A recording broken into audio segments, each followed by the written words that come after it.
அருட்பெருஞ்சோதி அருட்பெருஞ்சோதி தனிப்பெரும் கருணை அருட்பெருஞ்சோதி. எல்லா உயிர்களும் இன்புற்று வாழ்க, வள்ளல் மலரடி வாழ்க வாழ்க, கொல்லா விரதம் குவளை எல்லாம் ஓங்குக, நல்லோர் நினைத்த நலம் பெறுக, நன்றி நினைத்த எல்லோரும் வாழ்க இசைந்து. உலக மக்களே, அறிவார்ந்த அன்பர்களே, ஆண்மநேய ஒருமைப்பாடுடைய அன்பர்களே, வல்லப்பமான நம்ம கருளிய திருவிற்பாவில் 3ஆம் திருமுறையில் பதிகம் 19 காதல் மாட்சி என்ற பதிகத்தில் இருக்கின்ற பாடல்களுடைய விளக்கங்களை பார்க்க போகிறோம். காதல் மாட்சி மொத்தம் 10 பாடல்களை கொண்டது. ஒவ்வொரு பாடலிலும் வல்லற்பமானவர்கள் இறைவனுடைய நிலையை எப்படி கூறுகிறார் என்பதையும், அதாவது சமயங்களும் மதங்களும் மார்க்கங்களும் சூழ்ந்திருந்த காலகட்டங்களில் இறைவன் மீது காதல் கொண்டு இறைவனை எப்படியெல்லாம் பார்க்க வேண்டும் என்று நினைக்கிறார் என்பதையும், அதன் பிறகு இறைவனை பார்க்க முடியாமல் தவிப்பதையும், அதன் பிறகு அருட்பெருஞ்சோதி ஆண்டவர் வந்து தன் மகனை ஆட்கொண்டு மறைப்பு நீக்கிய பிறகு தன்னுடைய நிலையை உணர்ந்த பிறகு எப்படி இறைவனை வணங்குகிறார் என்பதையும், எப்படியெல்லாம் இறைவனுடைய காதல் கொண்டு ஏங்கினார் 3ஆம் திருமுறையில் இருக்கின்ற பாடல்களை பார்க்கும்போது நமக்கு நன்றாக புரியும். அப்போ அந்த காதல் இயக்கத்தை, இறைவன் மீது இருந்த காதல் இயக்கத்தை எப்படி 6ஆம் திருமுறையிலே தீர்த்து கொள்ளுகிறார். தன்னை ஆட்கொண்ட பிறகு இறைவன் அருட்பெருஞ்சோதி ஆண்டவர் அவருடைய தந்தை வந்து ஆட்கொண்ட பிறகு சமரச சுத்த சன்மார்க்கத்தை பெற்ற பிறகு எப்படி இறைவனுடைய நிலையையும் இறைவனிடமிருந்து எப்படியெல்லாம் அருளை பெற்றுக்கொண்டார் என்பதையும் ஒப்பிட்டு பார்த்து கொண்டிருக்கிறோம். ஏனென்றால் இது நம் காலத்தின் கட்டாயம். வல்லப்பமான இந்த மண்ணுலகை இறைவனாக வருவிக்க உற்று, இறைவனால் இறைவனாகவே வருவிக்க உற்று 200 ஆண்டுகள் காலமாகவே வல்லற்பமானுடைய இறைநிலையை மக்களுக்கு எடுத்து கூறியது யாரும் இல்லை. ஆனால் வல்லற்பமான் திருவற்பாவிலை தெளிவாக நமக்கு அருளியிருக்கிறார்கள். 1ஆம் திருமுறையிலிருந்து 4ஆம் திருமுறை வரைக்கும் எடுக்கின்ற பாடல்களுடைய விளக்கம் 6ஆம் திருமுறையிலே இருக்கிறது. தெளிவாக நமக்கு அருளியிருக்கிறார்கள் என்பதை பார்த்து கொண்டிருக்கிறோம். அந்த வகையில் இன்று நாம் பார்க்க வேண்டிய பாடல் 3ஆம் திருமுறை காதல் மாட்சியில் 1வது பாடல். காதல் மாட்சி என்பது மேன்மை, சிறப்பானது. இறைவன் மேல் தான் கொண்டுள்ள காதல் எவ்வளவு சிறப்பானது என்பதை வல்லப்பமான் தெளிவாக கூறியிருக்கிறார்கள். தன்னை ஒரு பெண்ணாக பாவித்து, தன்னை ஒரு பெண்ணாக உருவகப்படுத்தி தலைவனிடம் எப்படி காதல் கொள்கிறாள் என்பதையும், அந்த காதலை ஏற்காமல் எப்படி இறைவன் ஓடுகிறார் என்பது விருப்பமில்லாமல், ஆட்கொள்ள விருப்பமில்லாமல் எப்படியெல்லாம் செல்லுகிறார் என்பதையும் பார்க்க போகிறோம். நல்லா கவனிச்சுக்கணும். நீங்க சமயங்களும் மதங்களையும் மார்க்கங்களும் இல்லாத காலகட்டங்களில் எப்படி இறைவனை வணங்குகிறார், அதாவது சமரச சுத்த சன்மார்க்கத்தை பெற்ற பிறகு. நல்லா பாருங்க. 1வது பாடல் காதல் மாட்சி. திடனான் மறையார். இறைவனை எப்படியெல்லாம் உருவப்படுத்தி சொல்கிறார் என்பதை நீங்கள் கவனிக்க வேண்டும். ஏனென்றால் இந்த பிரபஞ்சம் தோன்றிய காலத்திலிருந்தே 4 யுகங்களிலும், கிரேத யுகம், திரேத யுகம், துவாபர யுகம், கலியுகம், 4 யுகங்களிலுமே சமயங்களை படைத்த சமயத் தலைவர்கள், மதங்களை படைத்த மத தலைவர்கள், மார்க்கங்களை படைத்த மார்க்கத்தினுடைய தலைவர்கள் எல்லாம் இறைவனை எப்படி பல பெயர்களிலே அழைத்துக் கொண்டிருந்தார்கள் என்பதையும், அதற்கேற்றபடி அந்தந்த இடங்களிலே ஆலயங்களை அமைத்து வழிபாட்டு முறைகளை ஒவ்வொரு இடத்திற்கும் வேறுபாடாக அமைத்து எப்படியெல்லாம் மக்களை வழிபட செய்தார்கள் என்பதையும் நாம் பார்த்து கொண்டிருக்கிறோம். அந்த நிலையை மாற்ற வேண்டும். சமயங்களும் மதங்களும் மார்க்கம் இல்லாத ஒரு மார்க்கத்தை உருவாக்கி அதை தன் மகனிடம் ஒப்படைத்து இந்த உலக மக்களை எல்லாம் அந்த மார்க்கத்தில் சேர்க்க வேண்டும் என்பதற்காகத்தான் சமரச சுத்த சன்மார்க்கத்தை அருட்பெருஞ்சோதி ஆண்டவர் நிறுவி அதை செயலாற்றுவதற்காக தன் மகனை ஒரு தாயின் வழியாக இந்த மண்ணுலகை வருவிக்க செய்து மகனை ஆட்கொண்டார். இதை நம்ம தெளிவாக பார்த்து கொண்டிருக்கிறோம். இப்ப பாருங்க. திடனான் மறையார். திருவொற்றி தியாகர் அவர்தம் பவனிதனை, அவர் வரும் பவனிதனை மடனாம் அகன்று காண வந்தால் மலர்கை வளை களினை கவர்ந்து படனா கனியர் நம்மை திரும்பி பாராது ஓடுகின்றார். நாம் உடனா ஓடினாலும் அவர் ஓட்டம் பிடிக்க ஒண்ணாதே. இது பாடல். எளிமையான பாடல், ஆனால் விரிவான விளக்கம் உள்ள பாடல். திடனான் மறையார். மறை என்பது வேதங்கள். வேதங்களை தன் கையில் உறுதியாக கொண்டவர், தன் கையில் கொண்டவர், வேதங்களை அடக்கிக் கொண்டவர் என்று சொல்லுகிறார். திடனான் மறையார். வேதங்களை எல்லாம் அடக்கிக் கொண்ட இறைவன் திருவொற்றியூரிலே இருக்கின்ற தியாகராஜ பெருமான் அவருடைய பவனியை, அவர் வருகின்ற அந்த திருவிழாவிலே வருகின்ற அதாவது என்ன சொல்லுவாங்க, உலா வரும்போது, திருவிழா வரும்போது அவருடைய பவனிதனை, அவர் வருகின்றதை நான் பார்க்க வேண்டும் என்று என்னுடைய அறியாமையை எல்லாம் நீக்கி முழு மனதோடு நான் காண வந்தால் என்னுடைய கையிலே இருக்கின்ற வளையல்களை பறித்து கொண்டு நான் எதிர்பாராத விதமாக நின்றபோது அவர் பார்க்க வேண்டும் என்று, அதாவது பெரிய ஆசையோடு என்னை மறந்து நான் நின்று கொண்டிருந்த நேரத்தில் அவருடைய மலர் கையால் என் கையை பிடித்து வளையல்களை பறித்து கொண்டு, கையில் அணிந்த வளையல்களை பறித்து கொண்டு என்னை பார்க்காமல் ஓடுகிறார். அவர் எப்படிப்பட்டவர்? படம் எடுக்கும் பாம்பை கழுத்திலே அணிந்து கொண்ட இறைவன். இறைவனை உருவகப்படுத்தினார்கள். சமயங்களிலும் மதங்களிலும் மார்க்கங்களிலும் இருந்து கொண்டவர்கள் எல்லாம் அந்த காலகட்டங்களில் இறைவனை உருவகப்படுத்தி, தத்துவங்களை உருவகப்படுத்தி இறைவனை வழிபட்டார்கள். அந்த நிலையில்தான் நமது இறைவன் வல்லற்பமானவர்களும் குழந்தை இறைவனாக இருந்தபோது, இறைவன் தன்னை வந்து ஆட்கொள்ளாத வரையில் தான் யார் என்ற நிலை அவருக்கு தெரியாது. ஏன் இந்த மண்ணுக்கு வருவிக்கப்பட்டோம் என்று அவருக்கு தெரியாது. அப்பப்போ அவருக்கு மறைப்பு நிலை இருந்து கொண்டிருந்தது. கருவிலை போய் பார்த்த தந்தை அருப்பரஞ்சோதி ஆண்டவர் அதன் பிறகு காண வரவில்லை. மறைப்பு நீங்கவில்லை, தொடர்கிறது. 6 மாத குழந்தையிலே சிதம்பரத்திலே திரை தூக்க தரிசித்த போது சிவரகசியத்தை காட்டின இறைவன் அதன் பிறகு மகனை பார்க்க வரவில்லை. அதன் பிறகு 9வது ஆண்டில் ஆட்கொள்ளுகிறார். வருவிக்க உற்று, இந்த மண்ணுலகை வருவிக்க உற்று 9வது ஆண்டில் ஆட்கொண்ட பிறகு மறைப்பை நீக்குகிறார். மறைப்பை நீக்கிவிட்டு ஓடுகிறார். அதைதான் இந்த பாடலிலே சொல்லுகிறார். மறைப்பை நீக்கிவிட்டு ஓடுகிறார். இவருக்கு அந்த நிலை எந்த நிலை என்று தெரியாது. அப்போ அந்த நிலையில் இருக்கும்போது இறைவனை எப்படி காதல் கொண்டார், தன்னை பெண்ணாக உருவகப்படுத்தியதனால் எப்படி காதல் கொண்டார் என்பதை, எப்படி அன்பு கொண்டார் என்பதை இங்கு கூறுகிறார். அப்படி நான் இறைவனை, அவருடைய பவனியை, திருவீதி உலா வரும்போது அந்த இறைவனை பார்க்க வேண்டும் என்று நான் பார்க்க வந்தால், மனநிலையோடு, ஒரு நிலைமையோடு, ஒத்த மனதோடு நான் பார்க்க வந்தால், நான் எதிர்பாராத விதமாக நான் என்னை மெய்மறந்து நின்ற நிலையில் எனது கையில் இருக்கின்ற வளையல்களை பறித்து கொண்டு ஓடுகிறார். அவர் எப்படிப்பட்டவர் என்றால், கழுத்திலே பாம்பை அணிந்து கொண்டிருக்கின்ற இறைவன் ஓடுகிறார். நான் பின்னால் ஓட நினைத்தாலும் அவர் ஓட்டத்தை பிடிக்க முடியாதே. இது பாடல். இப்போ இந்த பாடலுடைய விளக்கத்தை பாருங்கள், எளிதான விளக்கம். அதன் பிறகு இந்த பாடலில் கூறப்பட்ட விளக்கத்தை பார்த்துவிட்டு சமரச சுத்த சன்மார்க்கத்தை பெற்ற பிறகு எப்படி இறைவனிடம் அருளை பெற்றுக் கொண்டார், இறைவனை எப்படி வணங்குகிறார் என்பதை பார்க்க போகிறோம். அப்போ சமயங்களும் மதங்களும் மார்க்கங்களும் இல்லாத இறைவன் அருட்பெருஞ்சோதி ஆண்டவர் என்பதை நீங்கள் புரிந்து கொள்ள வேண்டும். 4 வேதங்களை தன் கையில் அடக்கிக் கொண்டவர். 4 வேதங்களை தன் கையில் அடக்கிக் கொண்டவர்.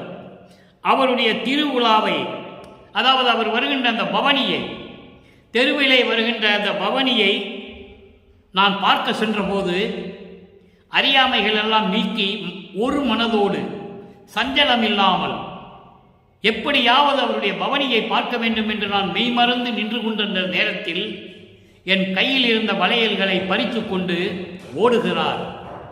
அவர் யார் என்றால், பாம்பினை கழுத்திலே அணிந்து கொண்டவர் ஓடுகிறார். நான் பின்னாலே ஓட நினைத்தாலும் ஓடினாலும் அவர் ஓட்டத்தை பிடிக்க முடியாதே என்று சொல்லி இந்த பாடலை நமக்கு அருளியிருக்கிறார்கள். பாடலின் மைய கருத்து என்னவென்றால், சமயங்களும் மதங்களும் மார்க்கங்களும் சூழ்ந்திருந்த காலகட்டங்களில் நமது இறைவன் வல்லற்பமானவர்களும் அதை சார்ந்துதான் இருந்திருந்தார் என்பதை நாம் திருவிற்பாவிலே கண்ட உண்மை.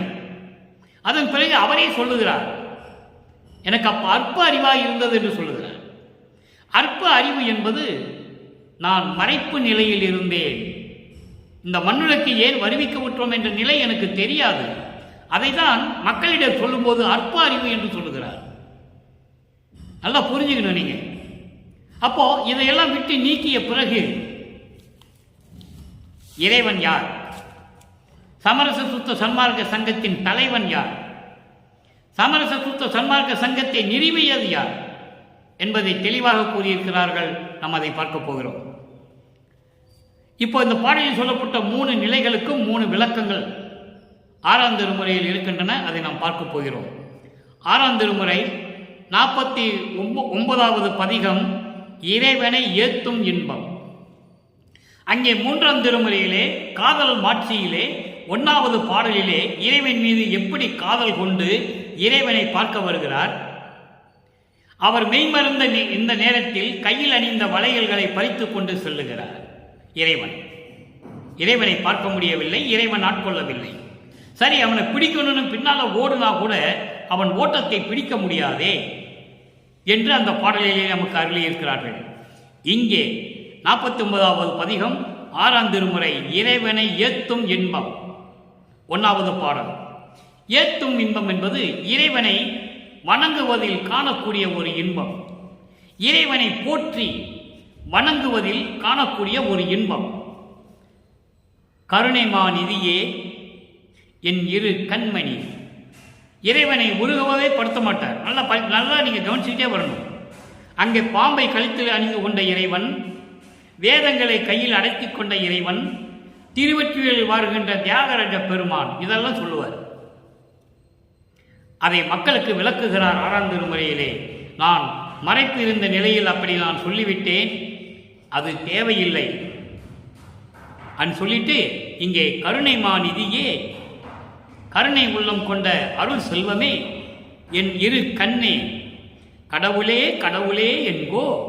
உன்னை நான் கடவுளே கடவுளே என்று சொல்லுவதா, கண்மணியே என்று சொல்லுவதா, கருணைமா நிதியே என்று சொல்லுவதா, தருணவான் அமுதே, தருணவான் அமுதே. தருணவான் அமுதே என்றது ஒப்பற்ற நிலையில், குளிர்ந்த நிலையில், மௌன நிலையில், சார்ந்த நிலையில் இருக்கின்ற வானமுதே, வானத்தில் இருக்கின்ற இறைவனே, ஒப்பற்ற நிலையில் இருக்கின்ற இறைவனே என்று சொல்லுகிறார். எம் பெரும் தாயே, என் தாயே, என் தந்தையே தந்தையே என்கோ. உன்னை என்னை தந்தை என்று சொல்லுவதா, தாய் என்று சொல்லுவதா, ஒப்பற்ற நிலையில் இருக்கின்ற அமுதமே என்று சொல்லுவதா, தெருள் நிறை மதியே, பக்குவ அருள் பக்குவ நிலையில் பரிபூரணமாக இருந்து கொண்டிருக்கின்ற அறிவே. மதி என்பது அறிவு, மெய்யறிவு. தெருள் நிறை மதியே, பரிபூரணமாக அருள் பக்குவத்துடன் விளங்கிக் கொண்டிருக்கின்ற மெஞ்ஞான அறிவே என்று சொல்லுவதா, என் குரு பதியே என்று சொல்லுவதா, தெய்வமே தெய்வமே என்று சொல்லுவதா. எவ்வளவு அற்புதமா சொல்றார் பாருங்க இறைவனே. அருள் நிறை தரும் என் அருப்பெருஞ்சோதி ஆண்டவரே, நிந்தனை அறிந்தே. உன்னை தெரிந்து கொண்ட பிறகு நான் எப்படி உன்னை அழைப்பது? அருள் நிறை தரும் என் அருப்பெருஞ்சோதி, அருளை பரிபூரணமாக தரக்கூடிய என் அருப்பெருஞ்சோதி ஆண்டவரே, உன்னை நான் தெரிந்து கொண்ட பிறகு உன்னை எப்படி நான் சொல்லுவது?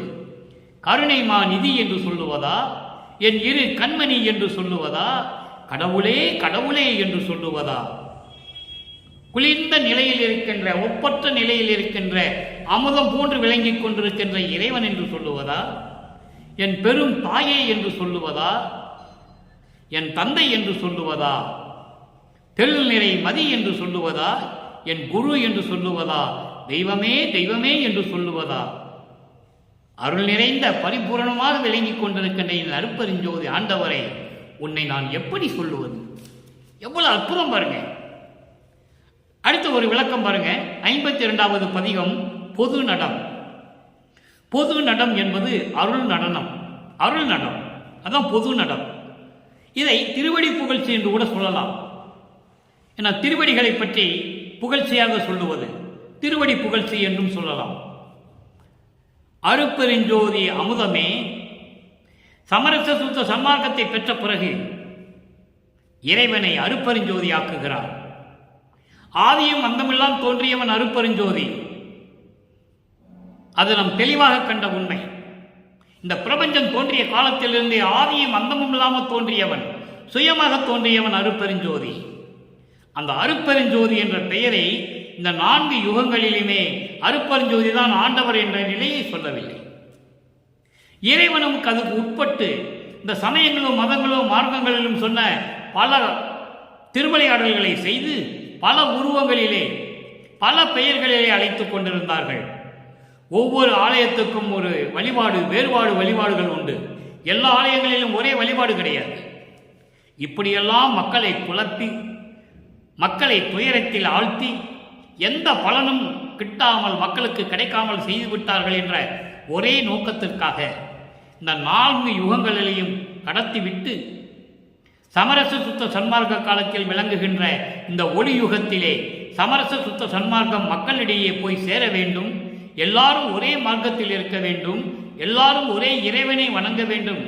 இயற்கை உண்மை விளக்க கடவுளாகிய அருப்பெருஞ்சாண்டவரை வணங்க வேண்டும் என்பதற்காகத்தான் தன் அருள் சக்தியால் ஒரு மகனை இந்த தாயின் வழியாக இந்த உலகியலிலே மண்ணுலகிற்கு வருவிக்க செய்தார்கள் அருப்பெருஞ்சோதி ஆண்டவர் என்பதை இங்கே நான் பதிவு செய்ய கடமைப்பட்டிருக்கிறேன். அப்ப இந்த விளக்கத்தை பாருங்க. அருப்பெருஞ்சோதி அமுதமே அமுதமளித்து என்னை வளர்த்திட. நல்ல கவனிக்க நண்பர்களே, திருவிற்பாவில் தான் பிரபஞ்சத்தின் உண்மைகளை புதைந்து கிடக்கின்றன. அதை தோண்டி எடுத்து வெளியே சொல்வதற்கு ஆள் இல்லை. அமுதம் அளித்து என்னை வளர்த்திட அருளாம் தெருள் பெறும் தாய் தன் கையிலே கொடுத்த தெய்வமே. அருப்பெருஞ்சோதி அமுதமே, அருப்பெருஞ்சோதி ஆண்டவரே, என்னை வளர்ப்பதற்காக அருள் அமுதம் அளித்து அருளில் பக்குவத்தோடு விளங்கிக் கொண்டிருக்கின்ற அருள் தாயிடம், சிவகாமி வள்ளியிடம் என்னை ஒப்படைத்த தெய்வமே. எவ்வளவு அற்புதமா சொல்றார் பாருங்க. இதைதான் வடிவுட மாணிக்க மாலையிலே சொல்லுவார். 1ஆம் திருமுறையிலே எனக்கு அருள் அமுதம் கொடுத்த வடிவுடை மாணிக்கமே என்று சொல்லுவார். அங்கே 100 பாடல்கள் உண்டு. அதற்கு விளக்கம் நான் கொடுத்திருக்கிறேன், விளக்க உரை எழுதியிருக்கிறேன். 1ஆம் திருமுறையிலிருந்து 6ஆம் திருமுறை வரைக்கும் அத்தனை திருமுறை பாடல்களுக்கும் விளக்க உரை நம்மிடம் உள்ளது. இறைவனுடைய தயவாலயம் கருணையாலயம் பெற்று எழுதியிருக்கிறேன். 3 வருடங்களாக எழுதியிருக்கிறேன். அதை இப்போ 2.5 வருடங்களாக ஒவ்வொரு பாடல் வீதம் நான் விளக்க உரை சொல்லிக் கொண்டிருக்கிறேன் என்பதை இறைவனுடைய தயவோடும் கருணையோடும் சொல்வதில் நான் பெரும் மகிழ்ச்சி அடைகிறேன். அப்போ அந்த தாயிடம், சிவகாமி வள்ளியிடம் கையில் கொடுத்த தெய்வமே. எப்படி சொல்ற பாருங்க. இதைத்தான் வடிவுடைய மாணிக்கலே சொல்லுவார். எனக்கு அருளமுதம் கொடுத்த வடிவுடை மாணிக்கமே என்று சொல்லுவார். அங்க வடிவுடை மாணிக்கம் என்று சொல்லுவார். 6ஆம் திருமுறைக்கு வரும்போது சிவகாமி வள்ளி என்று சொல்லுவார். நீங்க நல்லா புரிஞ்சுக்கணும். அப்போ சிவகாமி வடிவுடை மாணிக்கமையும் தியாகராஜ பெருமானும் சமயங்களையும் மதங்களையும் மார்களையும் விட்டுவிட்டு அருப்பெருஞ்சோதி ஆகிறார்கள். சிவகாமி வள்ளி ஆகிறாள் தாய். அப்படி ஒரு தாய் கையில் கொடுத்த தெய்வமே சத்திய சிவமே. சத்திய சிவம் என்பது அருப்பெருஞ்சோதி ஆண்டவரே. சிவத்திலே பாருங்க, மெய் சிவம் என்று சொல்லுவார், சத்திய சிவம் என்று சொல்லுவார். சமயங்களும் மதங்களும் மார்க்கங்களும் சார்ந்த இந்த காலகட்டத்தில் சிவம் என்று சொல்லுவார். சிவம் தான் சிவனானது, சிவன் தான் சிவபெருமானானது. அதை அருப்பெருஞ்சோதி ஆண்ட பிறகு சத்திய சிவம் என்று சொல்லுவார். சத்திய சிவமே. அடுத்து சொல்லுவார் பாருங்க, இருள் பெரு நிலத்தை கடத்தி எந்தனை மேல் ஏற்றிய இன்பமே. எவ்வளவு அற்புதம். இருள் பெருநிலத்தை கடத்தி. உலகியல் விளக்கம் என்னவென்றால், இருள் பெருநிலம் என்பது அறியாமையை நீக்கி. அது உலகியலிலே இந்த வார்த்தைக்கு சொல்ல வேண்டிய விளக்கம். ஆனால் சமரச சுத்த சன்மார்க்க விளக்கம் என்பது இருள் பெருநிலம் என்பது சமயங்களும் மதங்களும் மார்க்கங்களும் சூழ்ந்திருந்து அந்த சத்திய நெறிகளை எல்லாம் என்னை கடத்திவிட்டு சமயங்களையும் மதங்களையும் மார்க்கங்களையும் எல்லாம் என்னை கடத்தி சென்று எந்தனை மேல் ஏற்றிய சிவநிலையில் ஏற்றிய இன்பமே, பேரின்பமான இறைவனே. சரியை கிரிய யோகம் முன்னாங்க 12, இந்த 12 நிலைகளை எல்லாம் என்னை கடத்தி எவ்வளவு அற்புதமா சொல்ற பாருங்க.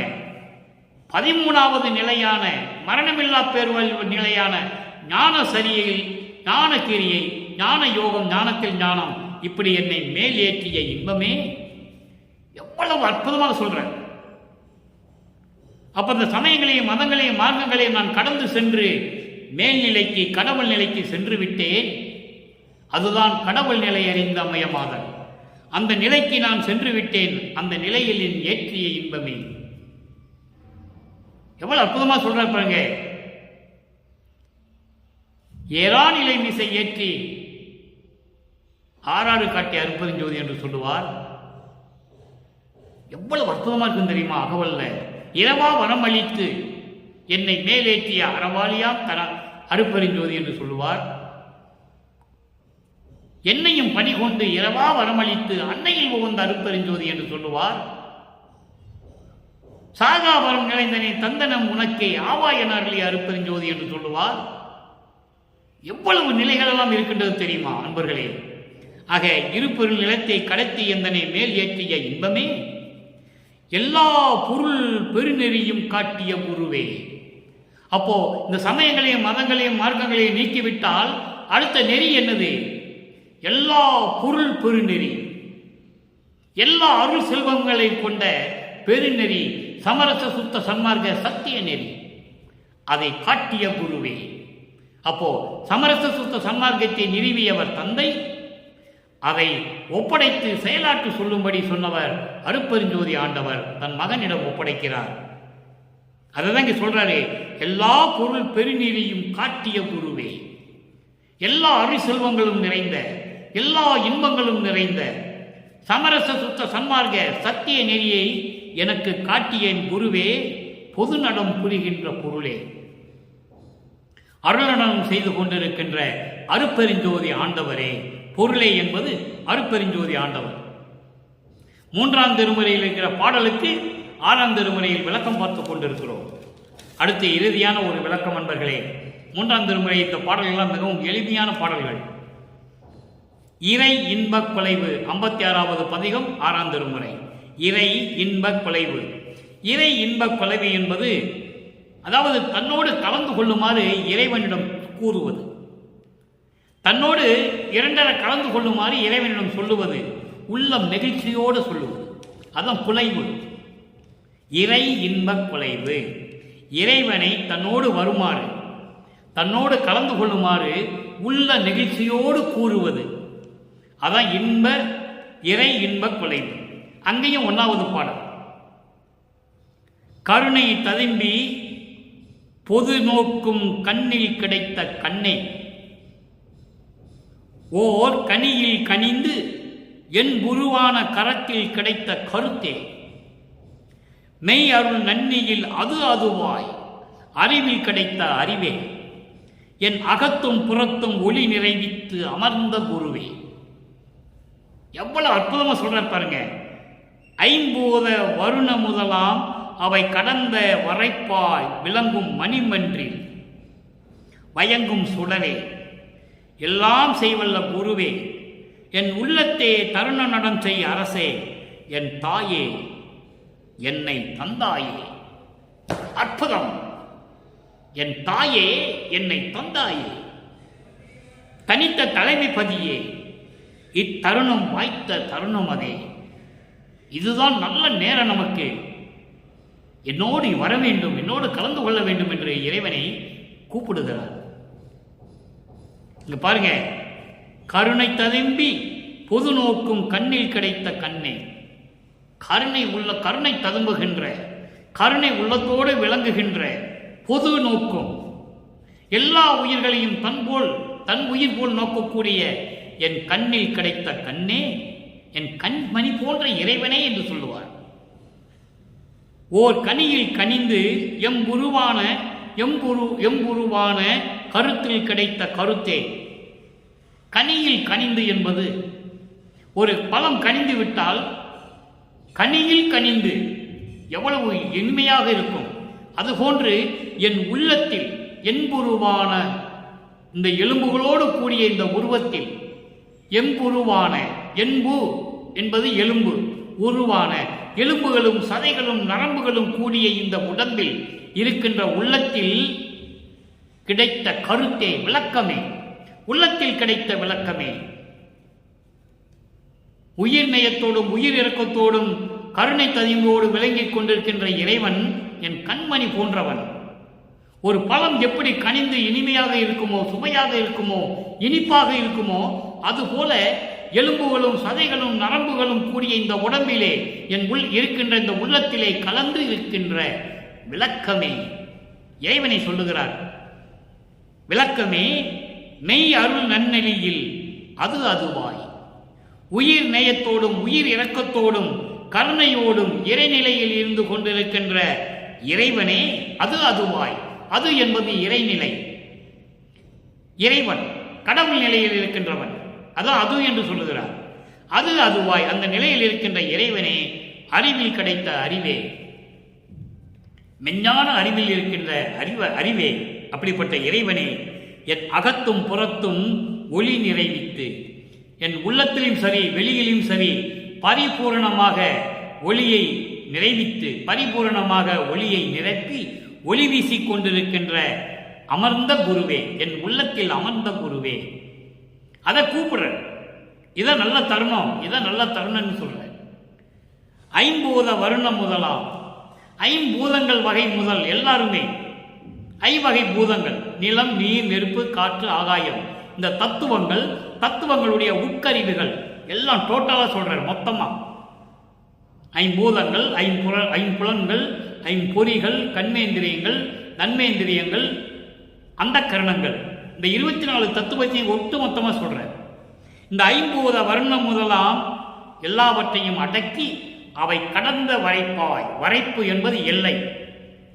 அப்போ அதையெல்லாம் கடந்து வரைப்பாய் விளங்குகின்ற மணிமன்றில், அங்கே இருக்கின்ற மணிமன்றில் சிவநிலை, அதான் 16வது நிலை, அங்கே இருக்கின்ற மணிமன்றில் வயங்கும் சுடரே, விளங்கிக் கொண்டிருக்கின்ற அருப்பெருஞ்சோதியே, எல்லாம் செய்வல்ல குருவே, எல்லா வல்லமைகளையும் செய்யக்கூடிய, எல்லா அருளாற்றுகளையும் கொண்டு எல்லா அருளையும் செய்யக்கூடிய அந்த குருவே,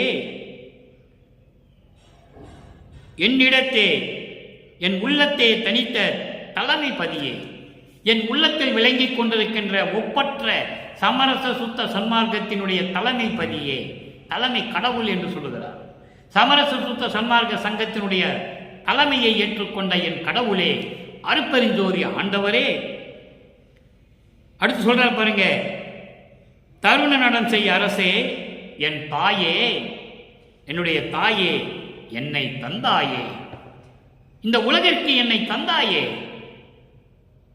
என்னை ஒரு தாயின் வழியாக இந்த மன்னனுக்கு வருவிக்க செய்து இந்த உலகிற்கு என்னை தந்தாயே. அதைதான் வல்லப்பமன் சொல்வார், நீயே என் தந்தை அருளுடையாய், என்னை நேர்ந்து பெற்ற தாயே என்று சொல்லுவார். நீதானே என்னை வருவிக்க செய்தாய், உன்னால்தானே நான் வருவிக்க உற்றேன். ஆன்ற சன்மார்க்கம் அணிபெற என்னைத்தான் ஈன்று இனிய அமுதளித்த நற்றாயே என்று சொல்லுவார். இதிலிருந்தே தெரியவில்லையா அன்பர்களே, வல்லப்பமன் எதுக்காக இந்த மண்ணுலைக்கு வருவிக்க செய்தார் என்று, வருவிக்க விட்டார் என்று புரிந்து கொள்ள வேண்டும். என்னை தந்தாயே, தனித்த தலைமைபதியே, இத்தருணம் வாய்த்த தருணம் அதே, இதுதான் நல்ல தருணம், என்னோடு அமர்ந்து கொள்வாயாக என்று சொல்லி இந்த பாடலை நமக்கு அருளியிருக்கிறார்கள். அன்பர்களே, இந்த பாடலை விளக்கம் இவ்வளவுதான், எளிமையான விளக்கம். சமயங்களும் மதங்களும் மார்க்கங்களும் சூழ்ந்திருந்த காலகட்டங்களில் எப்படி இறைவனை தேடி போகிறார், திருவொற்றியூரில் இருக்கின்ற இறைவனை தியாகராஜன் என்றும், வேதங்களை கையிலே அடைத்துக் கொண்ட இறைவன் என்றும், கழுத்திலே பாம்பை சுற்றி கொண்டிருந்த இறைவன் என்றும், அவனை நான் காண வேண்டும் என்று நான் போய் நிற்கிறேன், தெருவிலே மெய்மறந்து நின்று கொண்டிருக்கிறேன், அவனுடைய பவனியை பார்ப்பதற்காக, திருவிதி உலா விழாவை பார்ப்பதற்காக நான் காத்து கொண்டிருக்கிறேன். நான் மெய்மறந்த நிலையில் என் கையில் இருந்த வளையல்களை பறித்து கொண்டு ஓடுகிறார். நான் பின்னாலே ஓட நினைத்தாலும் என்னால் ஓட முடியாதே என்று சொல்லி அந்த பாடலை முடிக்கிறார். ஆனால் அதன் பிறகு சமரச சுத்த சன்மார்க்கம் பெற்ற பிறகு அந்த நிலைகளை எல்லாம் விளக்கி நமக்கு இவ்வளவு எளிமையான விளக்கங்களை இறைவன் கொடுத்திருக்கிறார். இன்னும் 9 பாடல்கள் பாக்கி இருக்கிறது. தினமும் ஒரு பாடலை நாம் பார்க்க போகிறோம். ஒவ்வொரு பாடலிலும் எப்படி இறைவனை தேடி இவர் போய் காதல் கொண்டார் என்பதையும், இறைவனை பார்க்க முடியவில்லை என்ற ஏக்கத்தில் இருந்து கொண்டிருந்த போது இறைவன் தன் மகனை ஆட்கொண்டு மறைத்தை நீக்கிய பிறகு சமரச சுத்த சன்மார்க்கத்தை கொடுத்த பிறகு அதே இறைவனிடம் எப்படியெல்லாம் அருளை பெற்றுக் கொண்டார் என்பதையும் பார்க்கப் போகிறோம் ஒவ்வொரு பாடலிலும். எனவே இந்த விளக்கம் உங்களுக்கு புரிந்திருக்கும் என்று நான் கருதி விடைபெறலாம் என்று இருக்கிறேன். ஏனென்றால் மற்ற பாடல்களெல்லாம் விளக்கம் 40 நிமிடங்களுக்கு மேல் சென்றுவிடும். இது விளக்கம் சிறிய விளக்கம், சிறிய பாடல். எனவே அன்பர்களை, நீங்களும் சமயங்களும் மதங்களும் மார்க்கங்களும் சாராத நிலையில் இருந்து கொண்டு அந்த வழிபாடுகளை எல்லாம் நீக்கிவிட்டு மண்ணகல் விளக்கிலே தீபமேற்றி அமர்ந்து கொண்டு தெய்வத்து முன்னால் அமர்ந்து கொண்டு ஞான சரியை படித்துவிட்டு மகாமந்திரத்தை உச்சரியுங்கள். அருட்பெருஞ்சோதி அருட்பெருஞ்சோதி தனிப்பெருங்கருணை அருட்பெருஞ்சோதி என்ற மகாமந்திரத்தை உச்சரித்து சைவ நெறியில் இருந்து கொண்டு அசைவ உணவுகளை நீக்கிவிட்டு உயிர்களை கொலை செய்வதை நீக்கிவிட்டு சுத்த சைவ நெறியில் இருந்து கொண்டு இறைவனை வணங்கி இறைவனுடைய அருளையும் அருள் செல்வங்களை எல்லாம் பெற்றுக்கொண்டு நீங்கள் நோயற்ற வாழ்வில் இந்த வையகத்திலே வாழ வேண்டும் என்று இறைவனை வணங்கி அவருடைய தயவாலையும் கருணையாலையும் விடைபெறுகிறேன். மீண்டும் நாளை சந்திப்போம். நன்றி, வணக்கம். அருட்பெருஞ்சோதி அருட்பெருஞ்சோதி தனிப்பெரும் கருணை அருட்பெருஞ்சோதி.